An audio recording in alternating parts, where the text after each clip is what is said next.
I won't forget that morning, not if I live to be 100. I counted the men as they marched out of the yard. They'd hardly slept for weeks. We of the CID had slept even less, but the nightmare that kept us awake was all the same nightmare. That's why we weren't surprised when the commissioner asked us up to the conference room for a bit of a talk. He'd talked to us plenty, we knew that. It didn't help any to know what was ahead of us.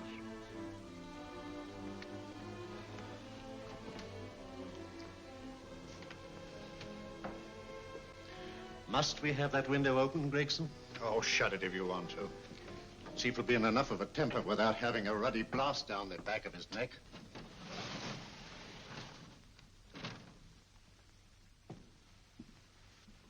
Gentlemen, the commissioner. Stuffy in here. Be seated, won't you? Gentlemen, if you wish to know what able men you are, read any of the works of popular fiction that glamorize your achievements, but don't, I beg of you, read the daily papers. They might give you an inferiority complex. I hate to mention it, but we're confronted with a series of the most atrocious murders since Jack the Ripper. And in the meantime, the CID might as well be playing at shove-hate-me for all the good we've accomplished. Now look. Here, here, and here.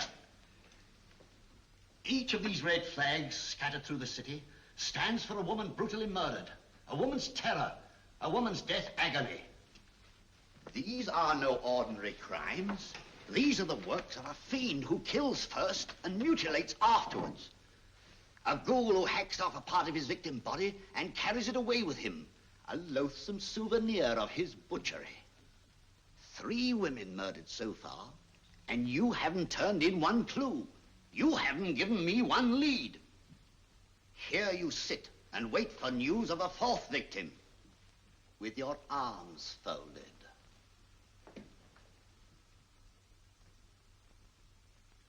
Well, we hadn't long to wait. It was down Lambeth Way where a young woman was hurrying home late last night. She saw something and stopped. It was a constable. He spoke to her and he walked along with her, just in case. He saw her go down the stairway to the basement lodging where she lived. We can only surmise what happened after that.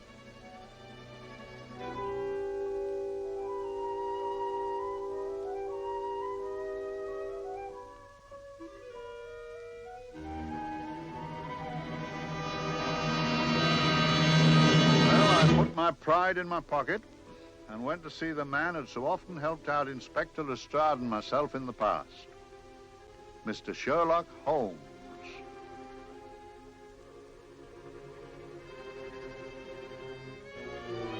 If ever a man needed help, I did.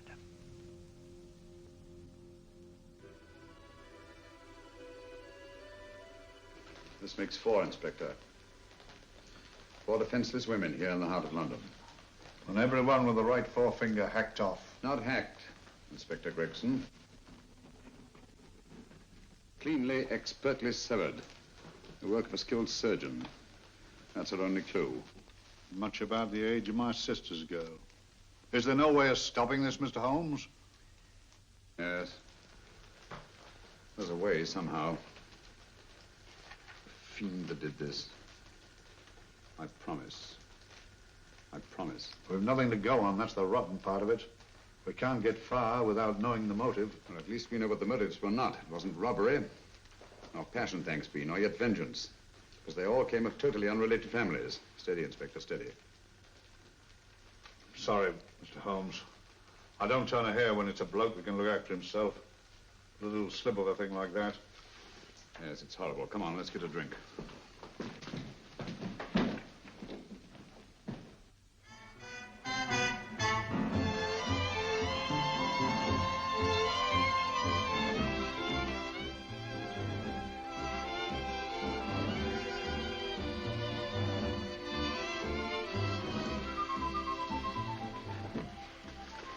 Good evening, Mr. Holmes. Evening, Vincent. Whiskey and soda, please, and a double for my friend here, Inspector Gregson.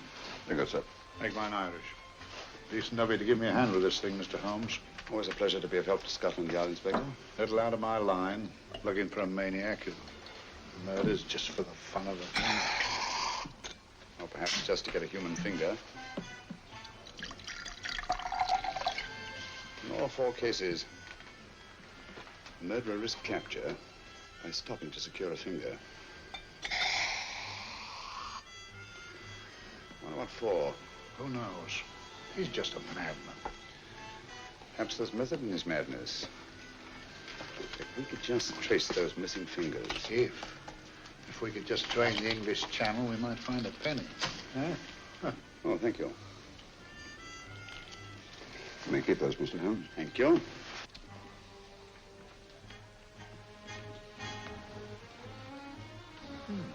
It's a George Fenwick, isn't it? Yes. Is that his daughter with him? Don't be so naive, Inspector. You know everyone, don't you, darling? Well, hardly. A week ago, I didn't know you. A week. How fast it's gone.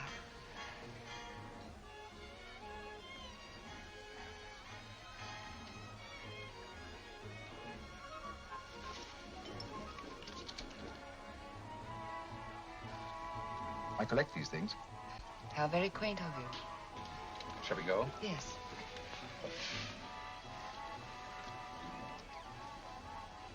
What are you looking at, Mr. Holmes? Looking at a very handsome woman. Not drawn to the purple, but giving an excellent imitation. Would you like to come to my flat for a nightcap? Lovely idea. Yes, isn't it?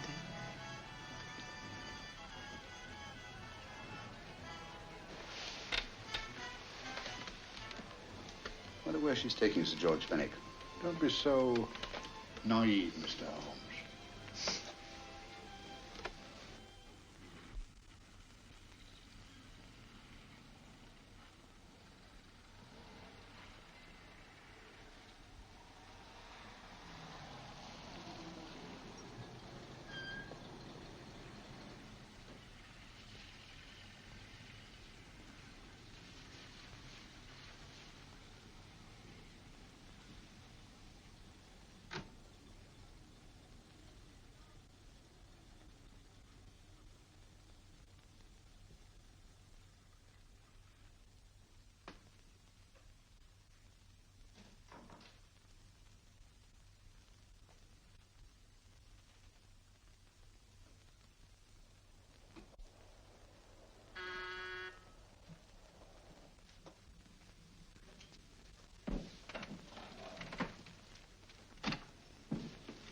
Good evening, Mum. Hello, Grandon. Any messages? No, Mum.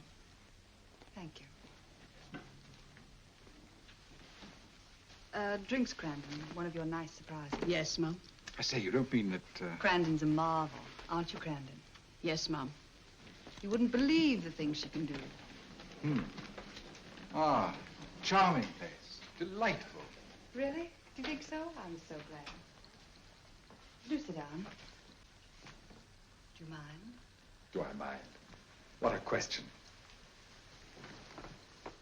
I don't mind anything, really. Except not being with you. Now, you really don't want me to believe that, do you? Not too seriously. Good. We're both quite grown up, aren't we? Quite.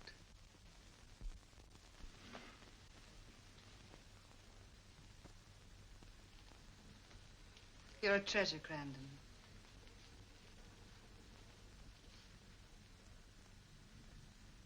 And lower the lights a little as you leave.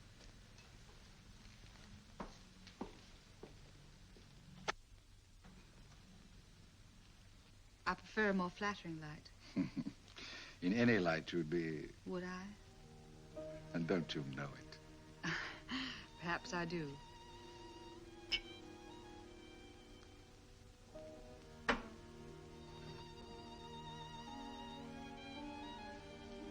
Oh, that priceless woman. You wouldn't believe it, but she's absurdly romantic. She loves dreamy music, and she thinks that we... But we do, don't we? Do we? Well, it's rather soothing, restful. Yes. And we all need rest at times, like tired children who played too long. You've played with wooden soldiers, I suppose. Funny. Hadn't thought of that for years. Toy boats were my special joy. Anything I could set afloat anywhere. Like this. And this. Toy boat sailing into the Never Never Land. The land of beautiful dreams. Look. Look, odd, isn't it, how the light is reflected? Little specks of light that move and move. Like stars on a slowly moving stream. You know, Holmes, I'm very sensitive to atmosphere. No? Yes, I can tell by the feel of this room there's been a murder committed here. It may interest you to know, my dear fellow, it was the other side of that door at the foot of the stairs that the poor girl was murdered. If only I could find it. Find what? The one thing these unfortunate victims have in common that might give us a motive for these murders. There must be something. Another Jack the Ripper, if you ask me, a homicidal maniac. No, Watson. In the case of Jack the Ripper, there was one thing in common. His victims were all from one walk of life, living in the same section of the city. In this case, the murderer chooses his victims from all walks of life and from different sections of the city. No, my dear fellow, this is not the work of a homicidal maniac. It's something infinitely more sinister. You give me the creeps. What on earth are you talking about? Watson, I'm convinced that these murders are only incidental to some larger and more diabolical scheme. That may be, but why the severed fingers?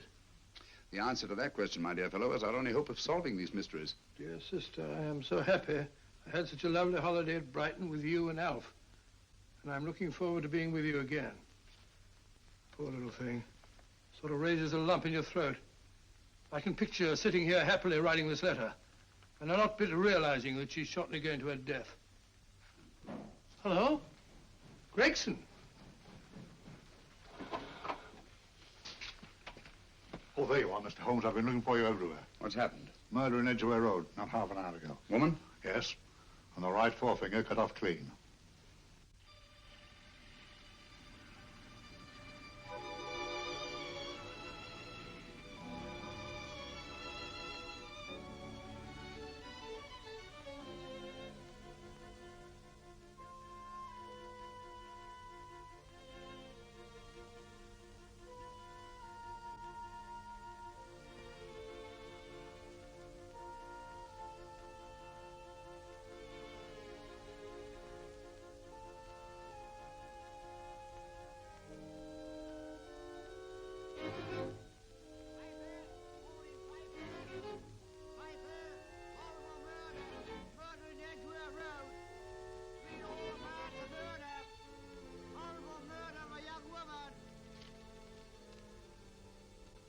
Piper!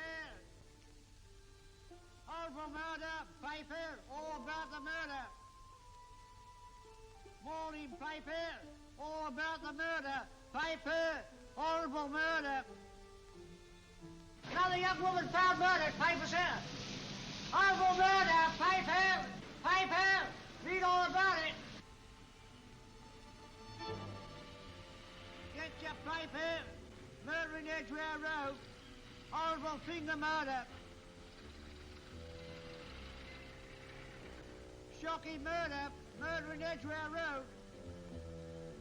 Horrible murder of a young woman.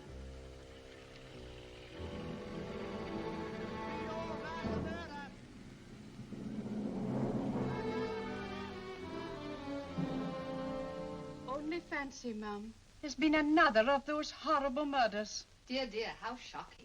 Yes, Mum. I really don't feel quite safe here myself. Oh, dear.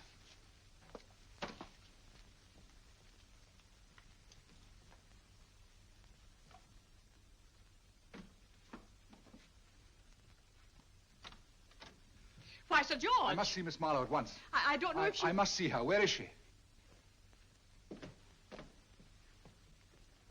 Lydia. Why, Sir George, what is it? What happened? I don't know. You'll have to help me. You've got to help me. But I don't understand. Listen, I woke up a few minutes ago in a cheap boarding house off Edgware Road. I don't know how I came there. I don't know when. The last thing I remember is being here with you. Calm yourself, Sir George. When did I leave here? Well, it was about, It was 10:45, Mum. Precisely. You seemed, forgive me, just a little distressed. Detached, not interested. I thought I'd said something to offend you. I don't remember.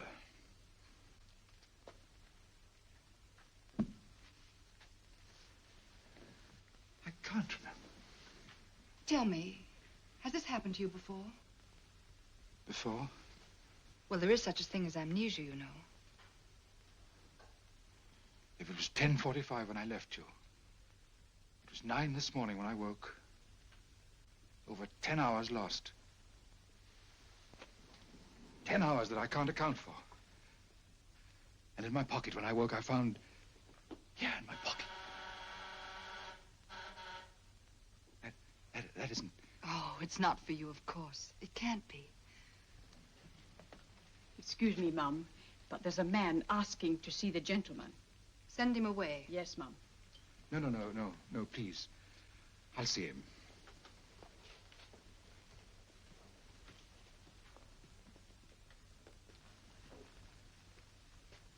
Well? Delightful room. Not much like the place you woke up in this morning. You followed me here? Yes. Are you a detective? Oh, no. Quite the contrary. Don't be afraid, Sir George. You know my name? Oh, yes. A very old and highly honored name.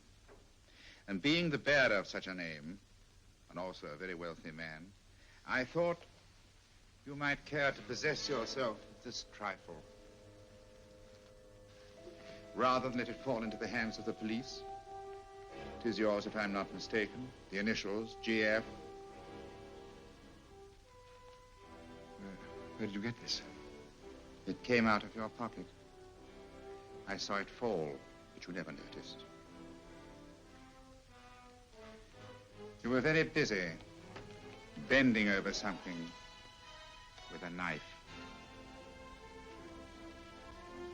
Then you put something in your pocket.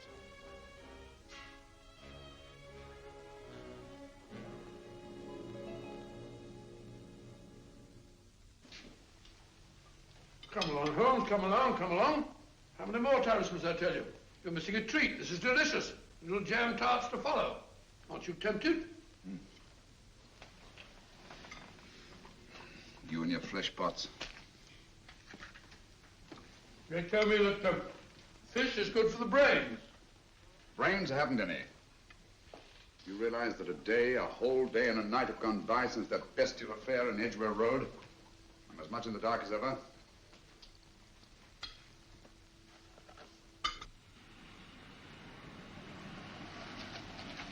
Hello, here comes a client, unless I'm very much mistaken.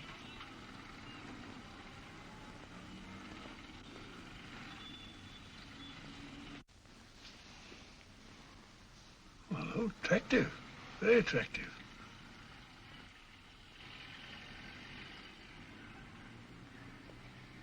Obviously, she left home under the stress of some very great emotion. How do you know that? She isn't wearing any gloves. A startling omission in a young lady of fashion. No, she didn't put her coat on. Open car, too.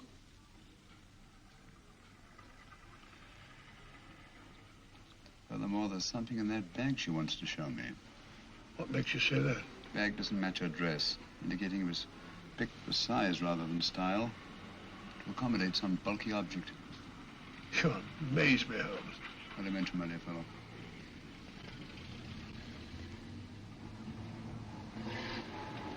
Well, that's interesting. What is? A cab. Turning at the empty house. Wonder why he followed her here. Oh, wouldn't you? Quite possibly with glasses.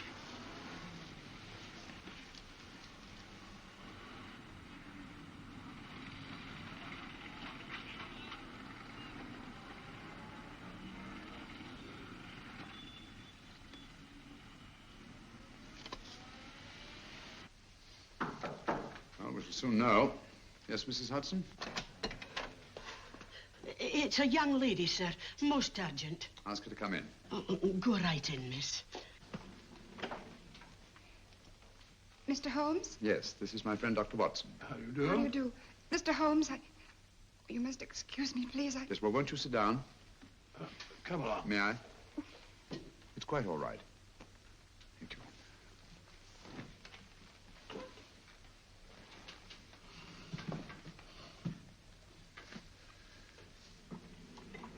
Now, try to control yourself, Miss Fenwick. You're with friends.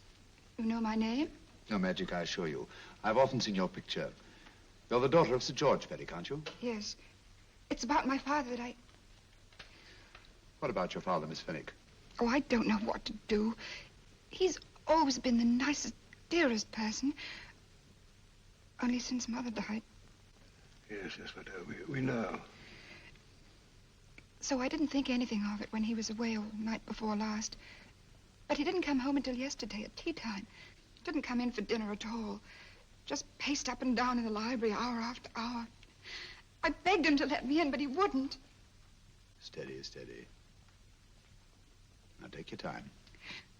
I couldn't sleep a wink last night. Then I started hearing things. Hearing things? What sort of things? I heard someone in the garden underneath my window. Then I saw a figure moving down the garden path. And I recognized my father. Stealing through his own garden like a thief.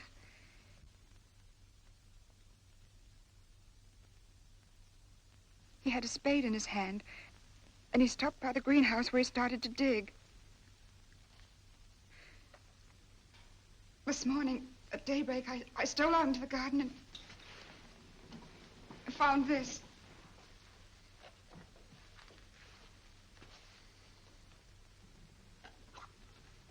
A finger.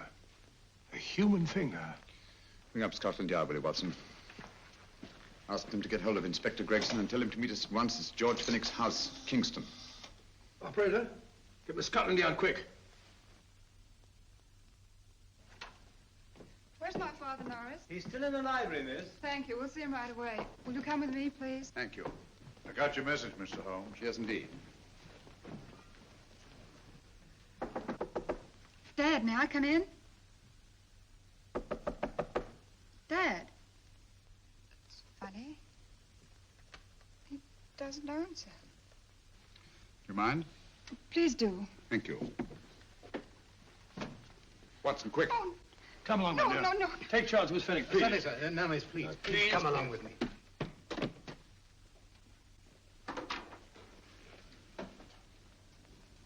Dead? Yes.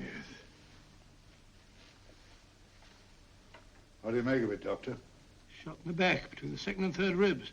The bullet undoubtedly penetrated the heart. Look at the powder marks on his coat. I was afraid of this. What do you mean? Don't you remember the man in the cab who followed Miss Fenwick to Baker Street? Well, you don't think he had anything to do with it, do you? I think it's reasonable to assume that he tipped off someone that I'd been sent for. Sir George has obviously been murdered to keep him from telling me what he knew. What was the weapon used? Small caliber revolver, point blank range by the look of the wound. The murderer came in through those French windows. The mud from the garden he brought in on his boots. Sir George must have surprised the intruder. Passed the room to him here. What follows, we can't tell. But from the location of the wound, I'd say that he turned his back for a moment, and as he turned, the muzzle of the revolver was placed between his ribs and one muffled shot fired. And you mean to say he kept on going, even after he was shot? There's no doubt about it. Look there. The trail of blood leads us back to the desk. Something Sir George was after. Something. I know. He was trying to summon help, poor chap. I don't think so, Watson. There's the bell pull by the fireplace. No, you'll notice from the trail of blood that Sir George made straight for this desk here. I wonder, there was something he was desperately anxious to get. Hello. His right hand's clenched. That's perfectly natural. Death agony. But the left hand lies open. Why only one hand clenched in the death agony? The right hand, the hand nearest the desk. Please note that. If Sir George took something off this desk, something so important that he spilled his last drop of blood to get it, I want to know what it is.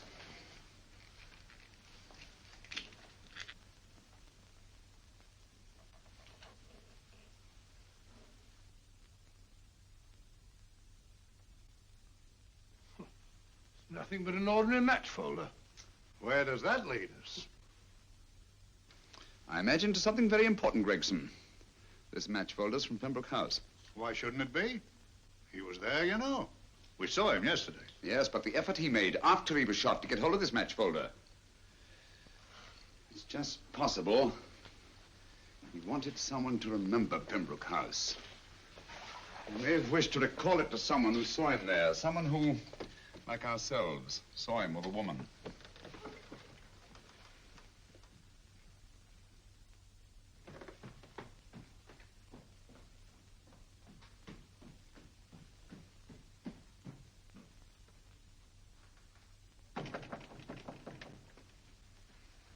Come in. Oh, Dr. Watson, this came by hand for Mr. Holmes not 10 minutes ago. Thank you, Mrs. Hudson. That would be the report from Sir George's bank.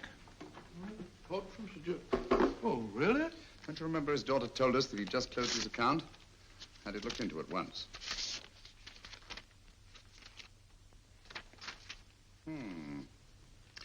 He drew out his entire balance in cash, nearly £10,000, yesterday, just after that young woman was murdered.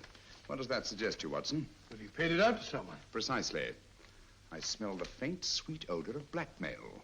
You don't think he paid it out to someone who saw him murder the McLean woman? Sir George never murdered anyone. But he did have that woman's finger, and he empty did have and pay out a lot of cash. That's the terrifying part about blackmail, Watson. The victim is afraid to fight the accusation, no matter how false.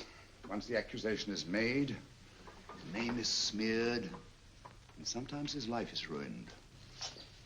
Well, Sir George didn't commit these murders. What fiend did? I rather think they're not the work of any one man. Oh, come, Holmes. You don't expect me to believe there's a whole organization going about killing people and chopping off their fingers. No, it's possible, quite possible. Well, whoever's behind all this thing must be out of his mind. On the contrary, my dear fellow, if my assumptions are correct, this little scheme has behind it the most brilliant and ruthless intellect the world has ever known. You don't mean Professor Moriarty? I do. Oh, steady, Holmes. You've got him on the brain. This is the third time in as many months you've suspected him of unsolved crimes. He's dead, you know. Is he? Is he? You know he is. He was hanged in Montevideo, well, over a year ago. I know that someone was hanged in Montevideo under that name. But I'll stake my reputation that Moriarty is alive and here, now in London. Hello? Yes, but Dr. Watson, wait a minute. You me? Oh, yes? This is Dr. Watson speaking. No, I'm afraid I've retired. I don't practice anymore. What? Oh, that's a different thing. An emergency case. Well, just a minute. Yes? Yes, well, see, she's not moved. Remember that? Don't touch her till I get there. Fractured case in McCartney's Mews. Heavy woman. 14 stone. Oh. Look at dust. 14 stone. Just the sort of person who would hoist herself up on a stool to feed the canary. There ought to be a law against fat people keeping little dicky birds. Well, so long, old man. I shan't be very long. Haven't used that bag since I brought little Amelia. What's her name in the world? She grew up to be a very unattractive child. Oh, who wouldn't with a name like Amelia? Oh, Amelia. Amelia.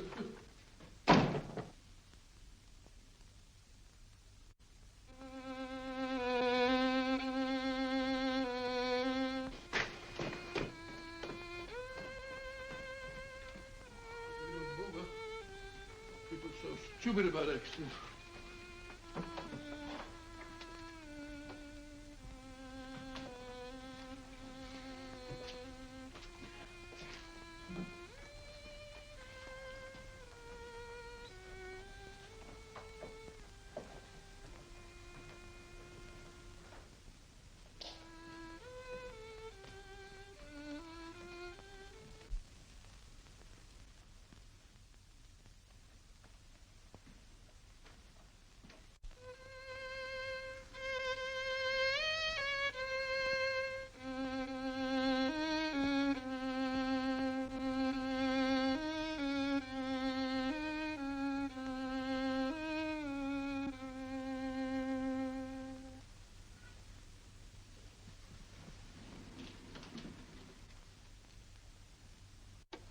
Oh, Professor Moriarty.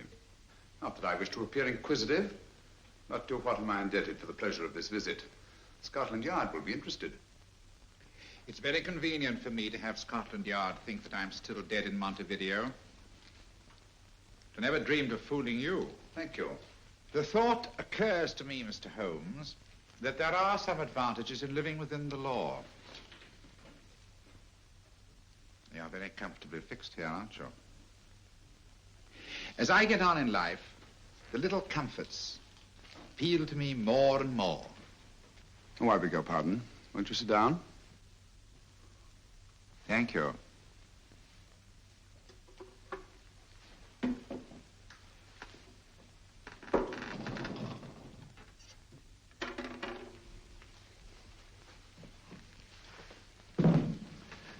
And now, Professor Moriarty, what can I do for you? Everything that I have to say to you has already crossed your mind. And my answer has no doubt crossed yours. That's final? What do you think? I shall not rest until you are hanged for the finger murders. You've no proof, you know.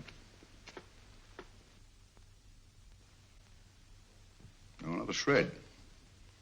But I have you. I could turn you over to the police here and now. You could? But if you did, you'd never see Dr. Watson again. Oh, the telephone call. Quite. I rather assumed you had taken some such precaution. Or I should have snatched up a revolver and indulged in a fit of heroics when you came in. Very smart, aren't you? Not smart enough. Or I should have anticipated you. But if any harm comes to Dr. Watson, I shall seek you out. I shall not rest until I find you, and when I do... No harm will come to Dr. Watson this time. But I can't answer for the future. Mr. Holmes, I should strongly advise you to drop this case. Don't be silly. Think it over. We've had many encounters in the past. You hope to place me on the gallows. I tell you I shall never stand upon the gallows. But if you are instrumental in any way in bringing about my destruction, you will not be alive to enjoy your satisfaction. And we shall walk together through the gates of eternity, hand in hand. What a charming picture that would make. Yes, wouldn't it? You know, I really think it might be worth it.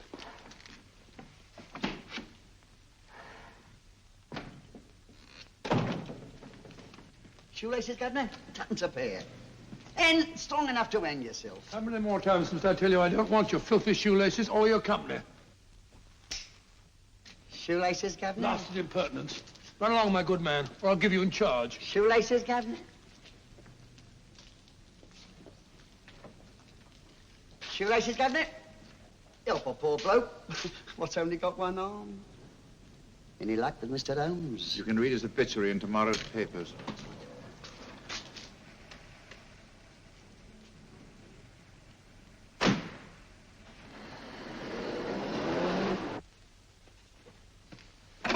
Oh, there you are, Watson. Come in. I was, just going out to look for you. Look for me what for? Suppose you don't think I know my way about. Well, you're right, I don't. Blast all practical jokers anyhow. Know where I've been? On a wild goose chase. Exactly. There's no such number in McCardle's Muse. Some fool's idea of a joke. Did you see anyone? No, nobody especially. Only a whining old idiot selling bootlaces. Persistent beggar, wasn't he? Stuck to you like grim death. Huh? How do you know? And finally left you for someone who looked like better pickings. Someone, my dear Watson, was Professor Moriarty himself. What? He's just called on me. Moriarty here and you let him go? But you must be out of your mind. Why? Well, he bluffed me into believing that he was holding a friend of mine as hostage. Friend of yours who? Oh, nobody very important, just a fat, lazy fellow. Medical man, I believe. Medical man? Do I know him? Yes, I think you do. A fellow by the name of Watson. Watson? Never heard. Who? Me? I'm afraid so, old fellow. Your street hawker's job was to do away with you in a certain contingency. And you let Moriarty go? Because of me? I had no choice. I can't afford to lose you, old fellow. Well, it's very decent of the old chap, I must say, but... I wish you'd nabbed him. We shall, never fear. I know the motive for the finger murders. All I have to find out now is the method used with the blackmail victims. Method? Yes. How does Moriarty get them to the scene of the crime? How does he plant those severed fingers on them? And how does he scare them into believing that they may have committed those atrocious murders themselves? Curious.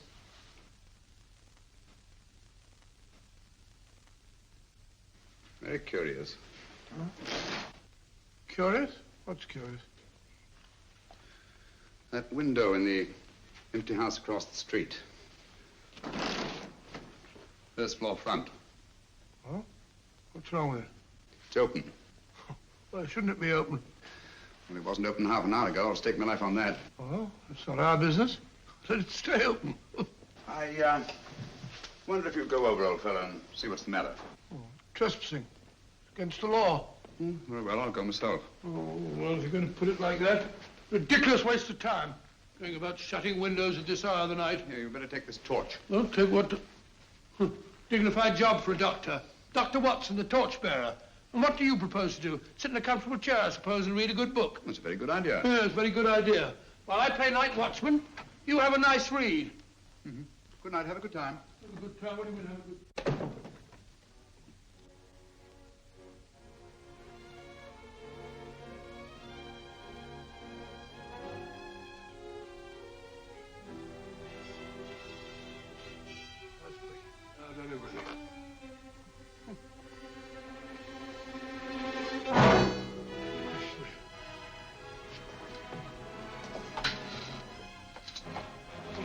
For? Oh, umbrella stand. Pretty little thing to keep about the house. Must have been a pet.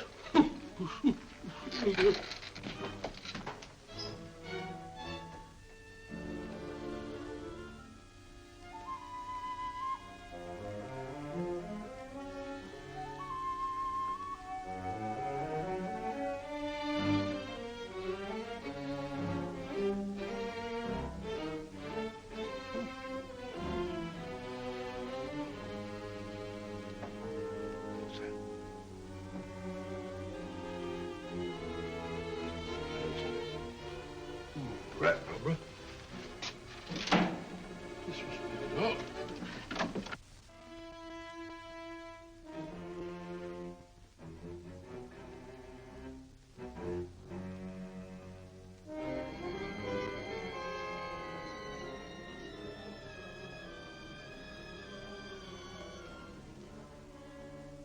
Well, he sits comfortably reading a book.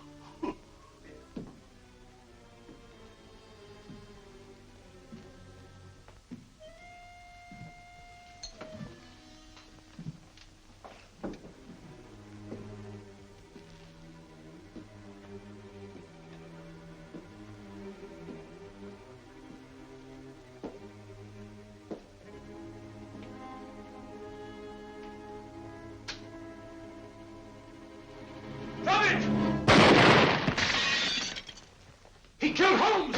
He killed Sherlock! Watson. You? But I saw him shoot you a second ago. Not me, my dear fellow. Merely the bust of Julius Caesar. Incidentally, you may have noticed that all through the ages, prominent men have prominent noses. Oh, I'm afraid we're in for terrible trouble again with Mrs. Hudson. Window smashed, plaster all over the floor. Get up, you.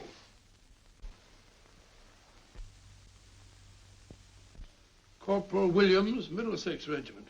Discharged from the army as physically unfit. Huh. Papers seem in order.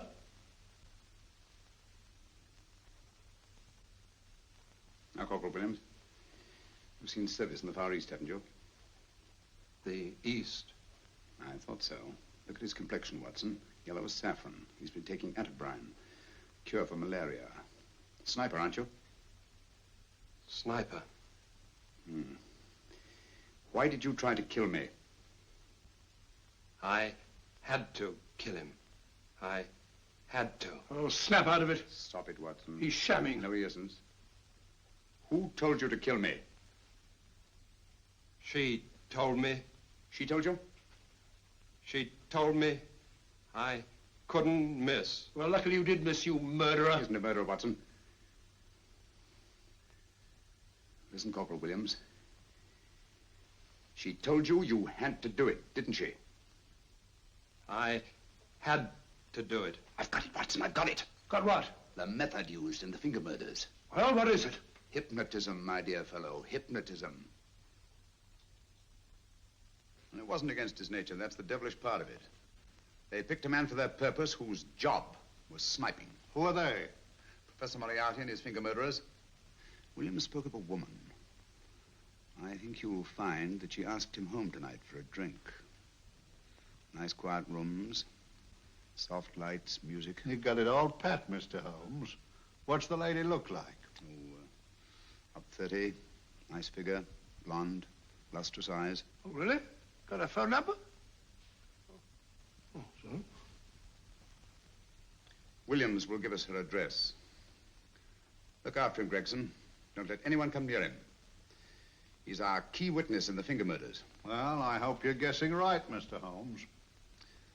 Get up, Williams. Now, go with Inspector Gregson anywhere he tells you. Come on. Yeah. Ring me as soon as he comes to himself, will you? I will. Good night, gentlemen. Good night. Well, if you believe that fellow Williams was hypnotized, I suppose you think Sir George Fenwick was hypnotized too. Yes, I'm quite sure of it. Have a cup of tea? Thanks, old boy. Nothing to eat. Well, why didn't these people make Sir George do the murder himself? Because they didn't want to get him hanged.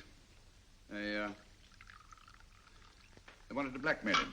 Well, who do you think the actual murderer is? One of Moriarty's gang. A diabolically simple technique. Kill a woman. Yes, but why cut off the fingers? My dear fellow, don't you understand? The severed finger is what links the blackmail victim to the murder. He wakes, finds the grisly thing in his pocket. Doesn't know how it got there. He's no idea that he's been hypnotized. For all he knows, he may have committed the atrocious crime during some dreadful lapse of sanity. In that state, when he's utterly demoralized, the blackmailers take over. Is that it? Undoubtedly. You see, they swear that they saw him commit the murder. And being human, the victim will pay anything rather than stand trial on a charge that will make his very name loathsome. Oh, it all fits in if you believe in hypnotism. Yeah. The only possible explanation. You think the hypnotist is that woman with the blonde hair and the lustrous eyes, the woman you invented? I didn't invent her. I saw her. What on earth are you talking about? That woman, my dear Watson, was with Sir George when he left Pembroke House. I saw her there. I shall see her again, and Williams will lead me to her. That's why it's so important to keep him safe. He will identify her.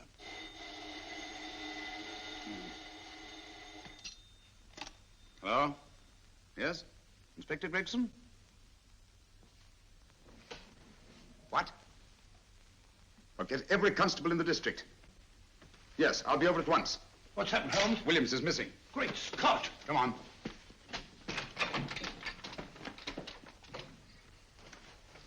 Lorry crashed into Gregson's car. During the confusion, Williams disappeared. Escaped, eh? No, kidnapped. To keep him from talking when he came to. You don't think that Moriarty... Moriarty? Anything is possible.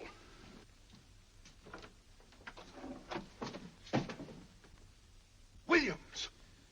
Dead. You see? Anything is possible.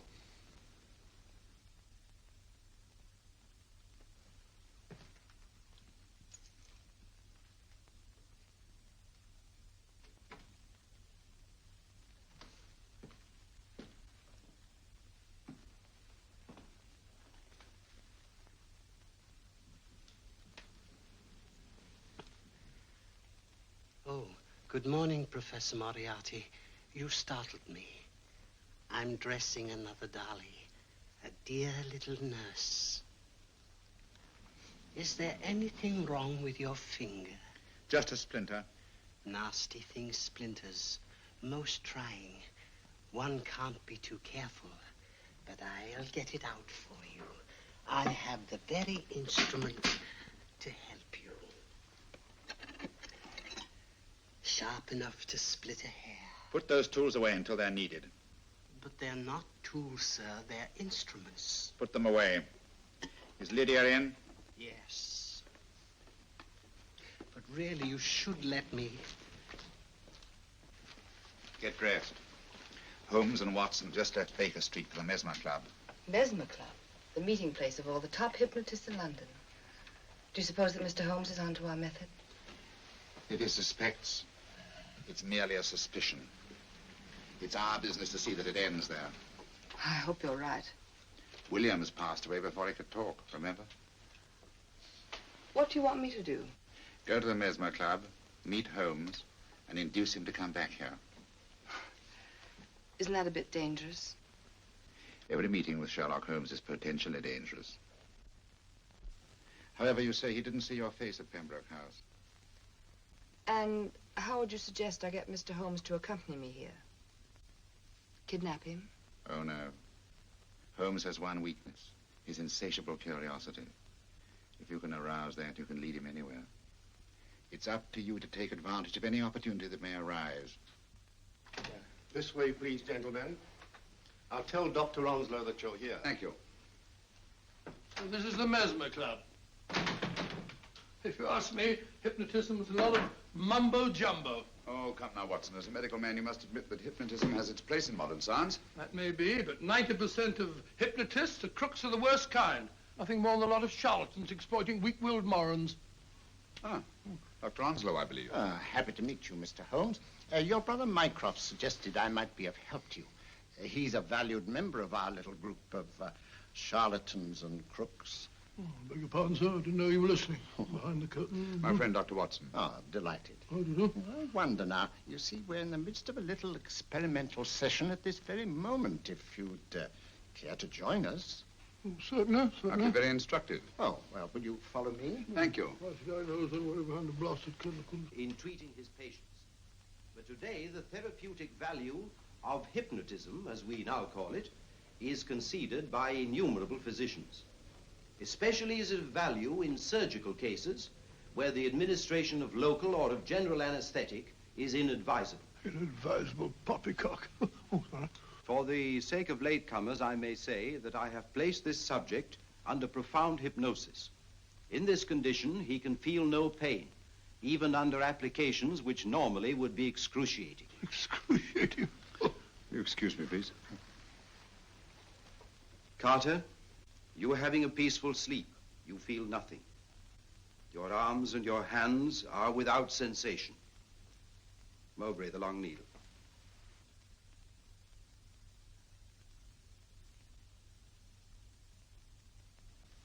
Carter, give me your right hand.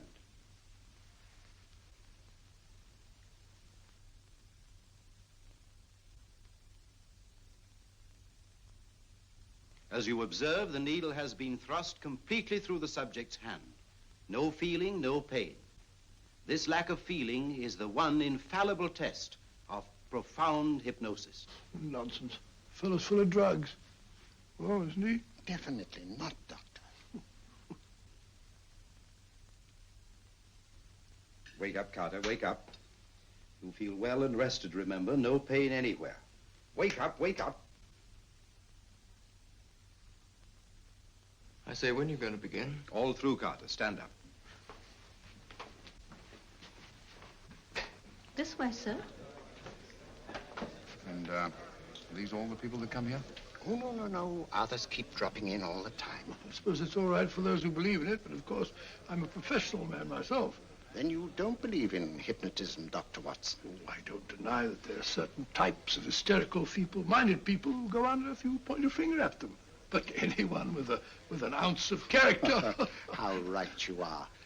You see right through our little artifices, don't you, Doctor? Right through, my dear sir. Right through. Quite so. But with the feeble-minded, as you say... excuse us, Mr. Holmes. Certainly. Step over here, won't you? Certainly, sir. Anything to oblige. Let me show you how easily we charlatans take advantage of them. Now, sit down, Doctor. Now, we set a thing like this in motion.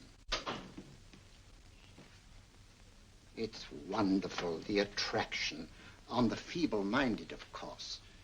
The continuous motion, if they just let themselves follow it. Of course, you could stare at it till doomsday, Dr. Watson, with no effect at all. Still, it might make you a little drowsy, like the white ribbon of road at night when you're driving. The rhythm is smooth, unbroken, and the road goes on and on, round and round, always the same, winding and winding. And you're drowsy, you're tired. Let the road come into you, as it were. The long road, the smooth road, the road to sleep. Sleep.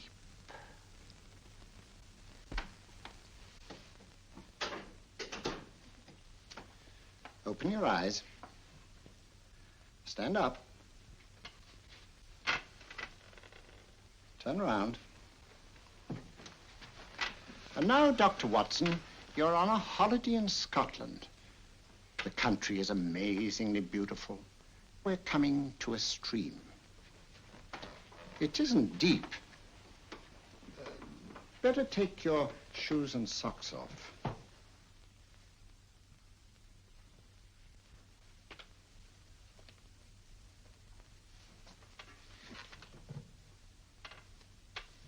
Roll up your trouser.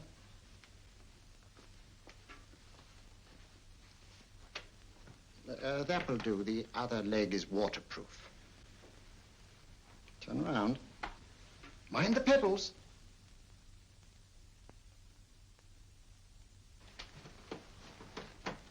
Sit down.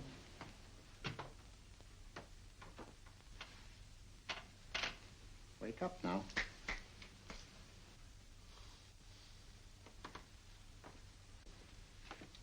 Yeah, you see? What I tell you, it didn't work with me. Why, nobody with an ounce of character...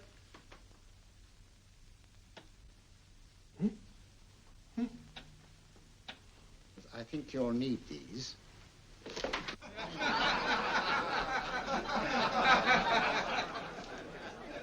Nothing to laugh at. Watson, she's here. Oh, the woman you're looking for? Yes, I'm going to meet her.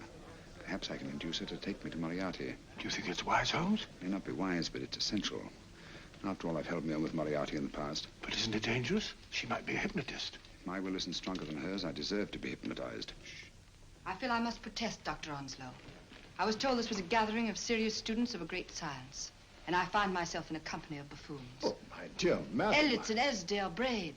Were those men martyrs for the truth? That you may laugh over your childish, cruel tricks? I must say I'm in complete agreement with you, madam. This was most unnecessary performance, Dr. Onslow. Beg your pardon, sir. My name is Holmes, Sherlock Holmes. At your service, madam. Thank you, Mr. Holmes. I'm afraid I've created a rather embarrassing situation. But you see, I'm interested in the serious study of hypnotism. So am I, too.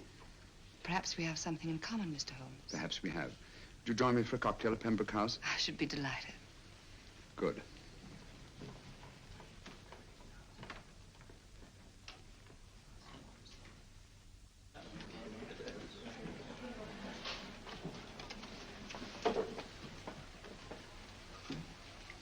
Thank you. I didn't know there was such a pleasant place in London. It was so nice of you to suggest our coming here. I thought a little picking-up would do us good. You mean you thought I looked... I like the way you look. Thank you. I suppose I did lose my head a little at the Mesmer Club. But you see, hypnotism is almost a religion with me. I know so well what it can do to help, heal, And I can't bear to see it used for trivial purposes. I know very little about it. That's why I went to the Mesmer Club. You see, I'm rather puzzled just now with the case that I'm working on. How fascinating. Tell me about it. It's the murder of Sir George Fenwick. Fenwick? Who's he? Quite a well-known figure. Odd now I come to think of it. Last time I saw Sir George was here at Pembroke House. Strange. Yes, isn't it? He was sitting, I believe he was sitting at this very table. Cigarette? Thanks. Do go on. There was a charming lady with him. He was lighting a cigarette.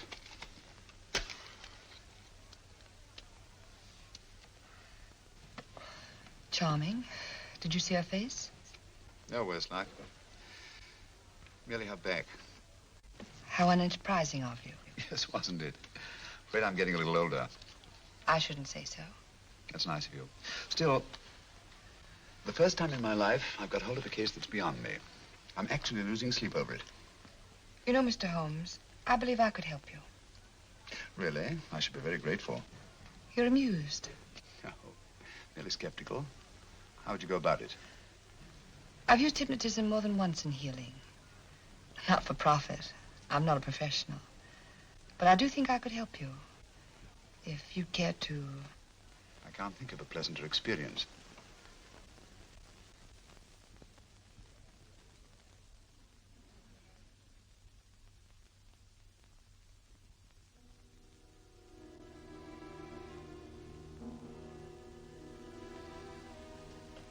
Low lights, music, is that all there is to it? You must relax, Mr. Holmes. I'm afraid you're a rather difficult subject. So I thought perhaps a little help. Materia medica might be advisable. Drugs?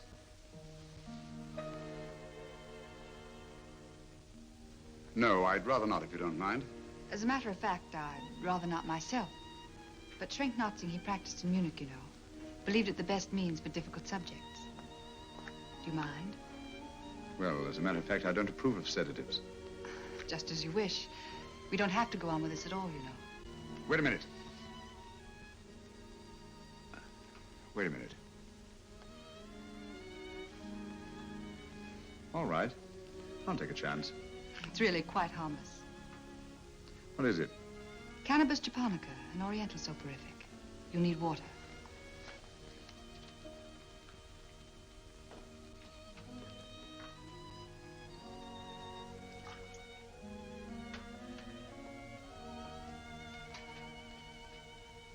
Thank you.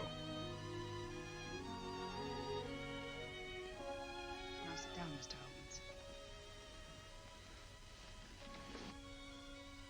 Holmes. You'll feel yourself growing drowsy. Don't fight it. Give in to it. Because you do want to sleep, you know. Just fix your eyes on this one white flower floating on the water. Empty your mind of every other thought. Follow the motion of the water. So smooth, not a ripple. Waters of forgetfulness. Steady, deep, strong. Strange, isn't it? How the light is reflected. Little specks of light that move and move.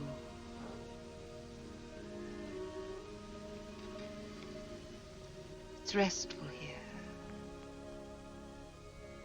It's peaceful. It's friendly. And you're very close to finding what you're looking for. You'll find them soon now. The guilty ones. When you're rested, gentle waters closing over you.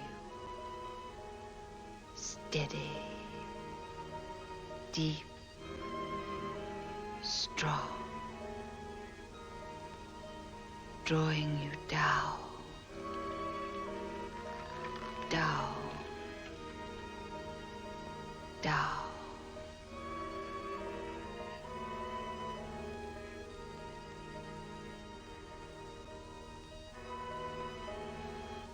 Sleep. Sleep. Sleep.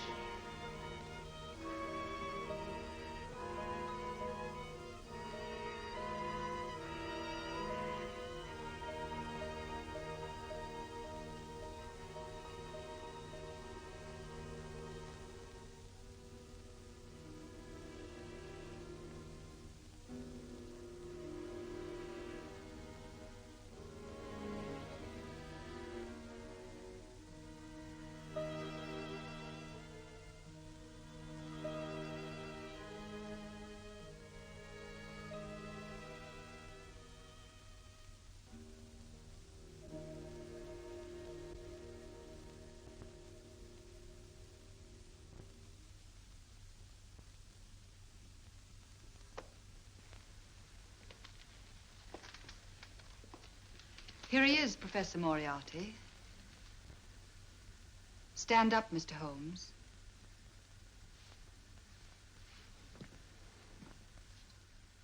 Open your eyes. Face this way. Are you satisfied?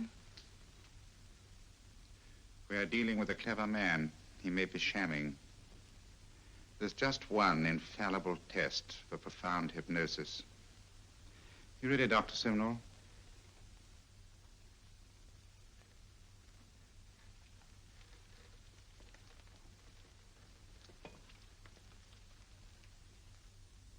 That will do, Doctor.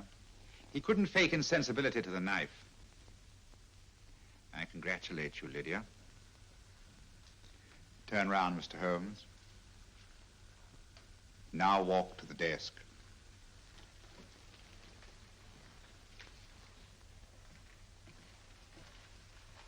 Sit down. Take that pen and write what I tell you to write. I have at last found a case which I cannot solve.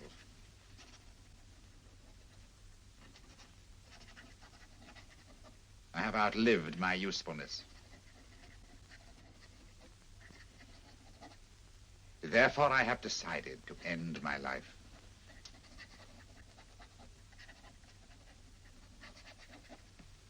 Sign your name. Now blot it.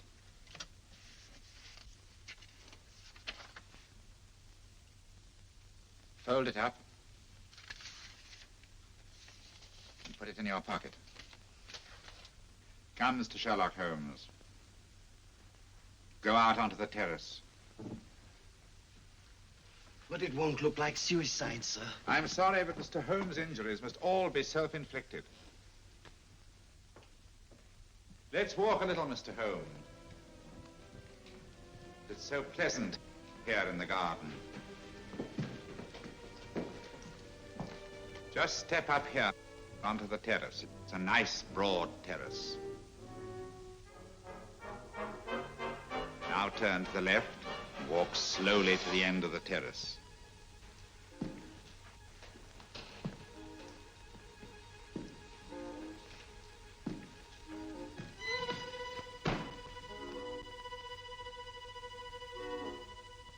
Don't stop. You must walk to the end, you know.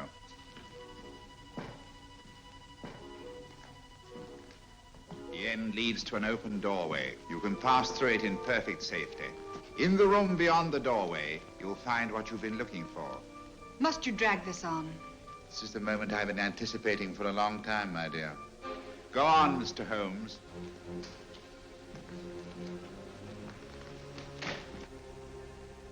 Through the open doorway, you will find the man responsible for the finger murders and the death of Sir George Fenwick. Professor Moriarty. Holmes! Stand still. What a beautiful view, Watson. I'm quite enjoying it. No, you're not. You're hypnotized. You're under a spell. Stand still. Don't move. Steady, Holmes. Steady does it. Stand perfectly still where you are. Nonsense, Watson. You don't know what you're doing. Of course I know what I'm doing. You mean you're not hypnotized? Certainly not. Then get off the wall, you idiot. Oh, look out! Holmes! Dear fellow. What were you doing up there? Holding the fort until you arrived. What kept you? Well, ran into a spot of trouble on my way to Scotland Yard. I was arrested for exceeding the speed limit. Your luck seems to hold, Mr. Holmes. Well, I'd hardly call it luck, Professor. You see, I substituted a drug of my own for the one that this dear lady pressed on me. You are clever, aren't you? A drug that, although it leaves the subject conscious, renders him quite insensitive to pain. That accounted for my lack of reaction to Dr. Simnel's knife. Well, Gregson, quite an impressive haul. Even Inspector Lestrade himself couldn't have done any better. Thanks, Mr. Holmes. Take him away. All right, put her in the van. I was right, Mr. Holmes. You are a difficult subject. Thank you.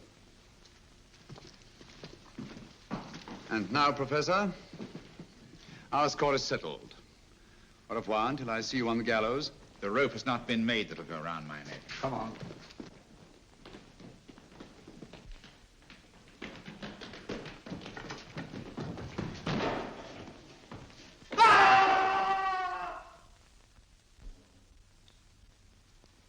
I'll take care of things, Mr. Holmes. Thank you, Inspector. Come on. An evil man, Holmes, but what a horrible death. Better than he deserved. What are you thinking of? I'm thinking of all the women who can come and go in safety in the streets of London tonight. The stars keep watching their heavens. And in our own little way, we too, old friend, are privileged to watch over our city.